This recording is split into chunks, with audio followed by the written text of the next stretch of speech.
Hello dear students, अभी हम कर रहे हैं 8th क्लास के लिए NCERT मैथ। चैप्टर नंबर है 5 data handling. Think, discuss and right है ये पेज नंबर 81 के ऊपर। यहाँ पर आपको जो ड्रॉ करना है वो है बार ग्राफ। 3 क्वेश्चन है इस थिंक, डिस्कस एंड राइट के अंदर, वो देखिए जरा। एक तो क्वेश्चन ये हो गया जो कि अभी हम इस वीडियो में करेंगे, और एक क्वेश्चन है वो ये है, और एक ये है। 3 क्वेश्चन है, 3 बार ग्राफ यहाँ पर ड्रॉ होंगे, जिसके अंदर ये आप हिस्टोग्राम के तरीके से कर सकते हैं। जब एक्स एक्सिस और वाई एक्सिस दोनों जगह ही अगर डाटा आता है तो वो जो है हिस्टोग्राम कहलाता। तो 2 बार ग्राफ हो गए और एक हिस्टोग्राम हो गया, राइट। तो ये हमें इनके लिए ग्राफ है वो प्लॉट करना है। तो फर्स्ट जो हमारे सामने है ये वाला हम जो है अभी करेंगे। तो चलिए फिर करते हैं, लेट अस डू। क्वेश्चन में देखिए, which form of the graph would be appropriate to display the following data. Production of food grains of state. अब यहाँ पर ये पूछ रखा है कौन सी टाइप का ग्राफ है वो ज़्यादा सही रहेगा इसको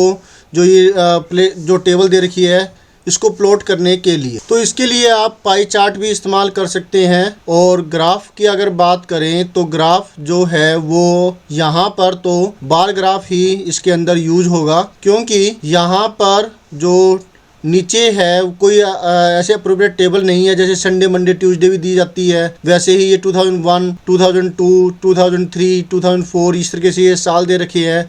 ये कम ज़्यादा भी हो सकता, ठीक है। तो एग्जैक्टली आपको जो हिस्टोग्राम होता है, जैसे उसमें क्या होता है, कॉन्टीन्यूअस होती है वैल्यू। जैसे अब यहाँ पर देखें आप, तो इसमें क्या है, कॉन्टीन्यूअस है। 125 आया हुआ है, फिर 130 आया है, फिर 135 आया है। तो हर एक में बीच में 5-5 का डिफरेंस, राइट। तो ये जो है, और अगर जैसे अब हमारे पास जो केस है उसमें बार ग्राफ भी कह सकते हैं उसके अंदर, क्योंकि जो हम 2001 फिर 2002 इस तरीके से लिखेंगे।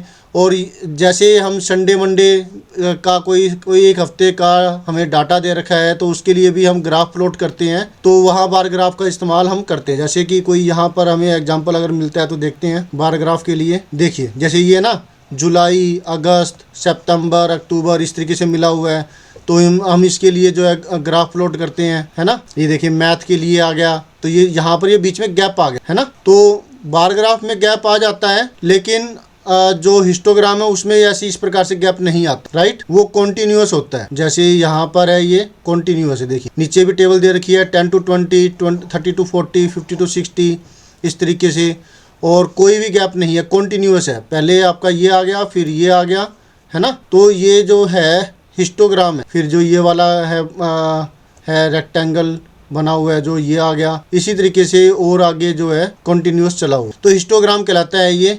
तो अभी हम इसको बार ग्राफ के लिए कहेंगे कि बार ग्राफ है। अब टीचर कहते हैं कि भाई इन्होंने तो नहीं कहा कि भाई आप इसके लिए प्लॉट भी कीजिए। अब अगर टीचर कहते हैं कि भाई आप प्लॉट करो इसको, तो फिर हम जो है इसको प्लॉट करते, ठीक है। Let us do.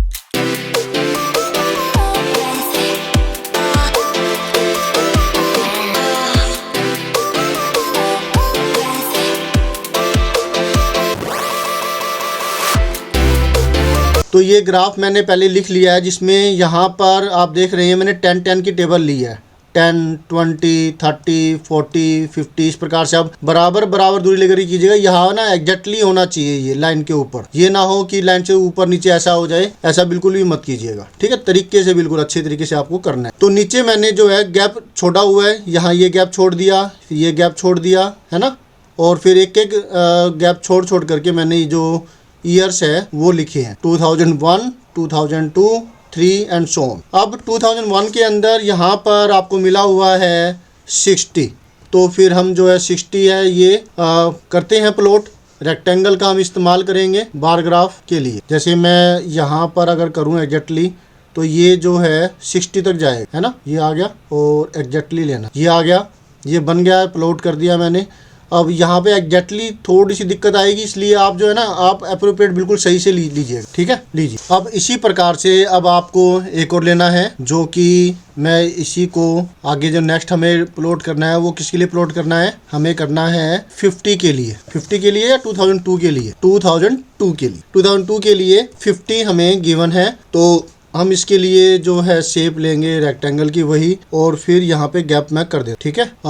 50 है तो यहाँ तक नीचे एग्जैक्टली आपको लेना है, सही तरीके से, गलती ना हो। तो ये बात आप जरूर अच्छे से ध्यान। अब आप ये बात तो समझ गए हैं कि आपको बिल्कुल स्ट्रेट लेना है। ये यहाँ थोड़ी सी गलती हो सकती है। गलती क्या कि भाई मेरा जो ये ग्राफ है थोड़ा सा धुंधला है। आप अपना जो बढ़िया वाला जो ग्राफ है अच्छे से उसको ड्रॉ कीजिएगा, ठीक है। इसको अगर जूम करके करें तो अब नेक्स्ट है हमारे पास जो हमें प्लॉट करना है वो है 2003 के लिए। तो इसके लिए बार ग्राफ भी प्लॉट हो सकता है, लेकिन अगर टीचर कहे कि नहीं इसके लिए हिस्टोग्राम ही प्लॉट करना है, मतलब कॉन्टिन्यूअस करना है, तो फिर आप इसे कॉन्टिन्यूसली आप लिख सकते हैं 2001 उस प्रकार से। तो अगर इस प्रकार से करते हैं तो ये बार ग्राफ कहलाए। ओके, नेक्स्ट हमारे पास है 2003 के लिए जो कि है 70। ओके, तो प्लॉट करते हैं इसके लिए। 70 के लिए मैं ये ले रहा हूँ, बिल्कुल एग्जैक्टली लेने की कोशिश करूंगा। ओके, ये हो गया 70 और यहाँ पर, ठीक है, ये हो गया ना। और नेक्स्ट है जो कि हमें करना है 2004 के लिए 55, ठीक है। मैं इसी को इस्तेमाल में ले लेता हूँ। 2004 ये है और 55 करना है हमें। 55 का जरा आपको ध्यान देना पड़ेगा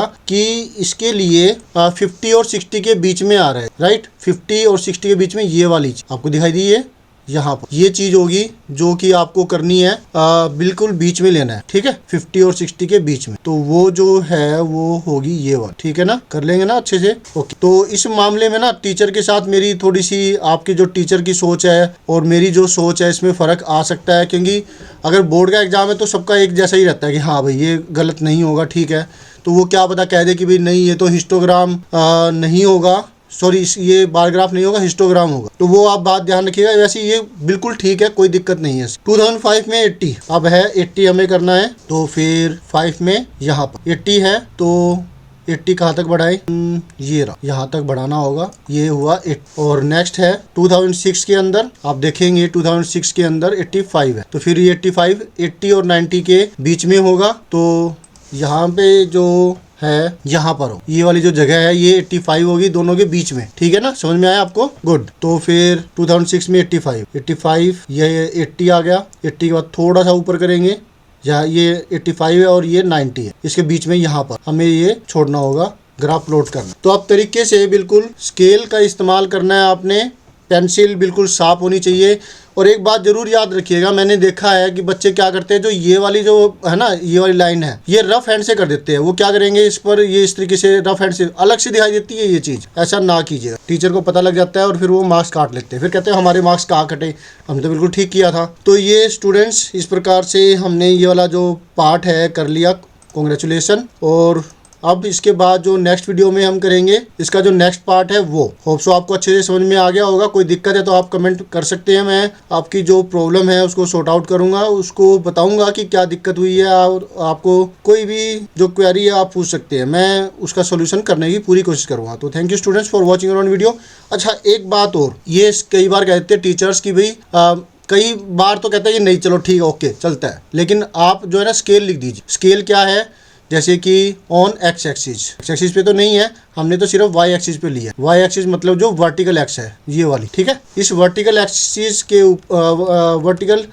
के ऊपर आपको क्या करना है, ध्यान दीजिएगा कि आपको लिखना होगा कि 1 यूनिट, एक यूनिट जो आपने ली है वो 10 के बराबर है। और ये 10 क्या चीज है, ये 10 है प्रोडक्शन इन लैख में दे रखे ना, लैख टन्स, 1 लाख टन, तो 10 लाख टन्स होगा। हमने ये देखी नहीं कि क्या चीज है ये है production of food grains of A state. एक स्टेट के अंदर जो फूड ग्रेन की प्रोडक्शन होती है वो दे रखी है। 2001 में उस स्टेट में 60 लाख टन की प्रोडक्शन हुई थी, 2002 में 50 लाख टन की प्रोडक्शन हुई थी, और 2003 में इसी प्रकार से 70 लाख टन है, और यहाँ 55, 80 और 85 लाख टन की प्रोडक्शन हुई है। तो ये जो स्केल है ये आपको लिखना है, ठीक है।